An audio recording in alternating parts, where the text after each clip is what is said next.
আসসালামু আলাইকুম।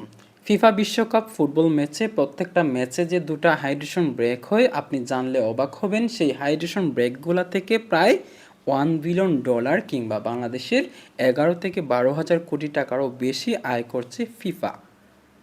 হ্যাঁ, এই বিষয়টা একটু আগে আমি দেখলাম যে আবিদ হাসান সামি ভাই একটা ভিডিও বানিয়েছে, তারপর ভাবলাম যে আমিও বানাই বা আমিও একটু সার্চ করি যে বিষয়টা কি সত্যি। তারপর আমি যেটা জানলাম যে হাইড্রেশন ব্রেকের প্রধান উদ্দেশ্যটা কী ছিল। হাইড্রেশন ব্রেকের প্রধান প্রধান উদ্দেশ্যটা ছিল যে তীব্র গরমে খেলোয়াড়দের পানি শূন্যতা রোধ করা। তবে ফিফা সম্প্রচারকারীদের চ্যানেলগুলো এই বিরতিতে বিজ্ঞাপন দেখানোর একটা সুযোগ পেয়েছে।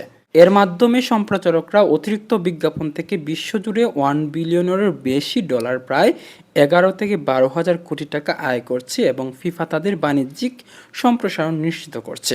প্রতিটি ম্যাচের যে 22 মিনিটে এবং 67 মিনিটে দুটো হাইড্রেশন ব্রেক হয়, এই দুইটা হাইড্রেশন ব্রেকের সময় প্রত্যেকটা চ্যানেলে আপনি দেখবেন সেখানে কিন্তু খেলাটা দেখায় না, তখন তারা অ্যাডভাইস বিজ্ঞাপন চালু করে দেয়। সেই বিজ্ঞাপন বা অ্যাডভাইস দেখানোর কারণে মূলত 11 হাজার থেকে 12 হাজার কোটি টাকারও বেশি আয় করতে পারে ফিফা। বিজ্ঞাপনের রেট সেটা যদি আমরা দেখি, জনপ্রিয় ম্যাচগুলোতে বিজ্ঞাপনের স্লট অনেক বেশি দামে বিক্রি হয়। যেমন মার্কিন যুক্তরাষ্ট্রের খেলাগুলোর সময় ফক্স নেটওয়ার্ক প্রতিটি 30 সেকেন্ডের বিজ্ঞাপনের জন্য $75,000 পর্যন্ত নিয়ে থাকে। চিন্তা করেছেন, $75,000।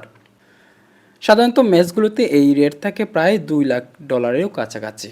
মানে বড় হাই ভোল্টেজ ম্যাচের জন্য তারা প্রায় 75,000-এরও বেশি ডলার নিয়ে থাকে জাস্ট 30 সেকেন্ডের বিজ্ঞাপনের জন্য, এবং সাধারণ ম্যাচগুলোতে প্রায় $2 লাখ-এরও বেশি চার্জ করে তারা। চিন্তা করেছেন, এই হাইড্রেশন ব্রেকটা একটা কমার্শিয়াল ব্রেক, এটার জন্য ফিফা লাভ করছে। দেখুন, এই 1.5 মিনিট কিংবা 1 মিনিটের একটা হাইড্রেশন ব্রেক থেকে ফিফা যে পরিমাণ লাভটা করছে সেটা ডেফিনেটলি অবিশ্বাস্য একটা বাণিজ্যিক সম্প্রসারণ। তারপর আমরা যদি দেখি আয়ের পরিমাণ, স্পোর্টিকো এর মধ্যে ক্রীড়া ব্যবসা বিষয়ক পোর্টালগুলো হিসেব অনুযায়ী এই হাইড্রেশন ব্রেকগুলোর ফলে সম্প্রচারকরা অতিরিক্ত $250 মিলিয়ন যুক্তরাষ্ট্র থেকেই আয় করতে পারে। বিশ্বব্যাপী এই আয় $1 বিলিয়ন অঙ্ক ছাড়িয়ে যায়। মানে এই একটা বা দুইটা হাইড্রেশন ব্রেক প্রত্যেকটা ম্যাচে, সেখান থেকে প্রায় $250 মিলিয়ন তারা ইনকাম করছে। এই হাইড্রেশন ব্রেকটা দেওয়া হয়েছিল মূলত তীব্র গরমে খেলা হবে যেন পানি শূন্যতা রোধ করার জন্য, কিন্তু এখানে সম্প্রচার চ্যানেলগুলা তারা এই সুযোগটা কাজে লাগিয়ে $1 বিলিয়ন কিংবা 12 থেকে 13 হাজার কোটি টাকারও মধ্যে লাভ করছে শুধু বিজ্ঞাপনের মাধ্যমে।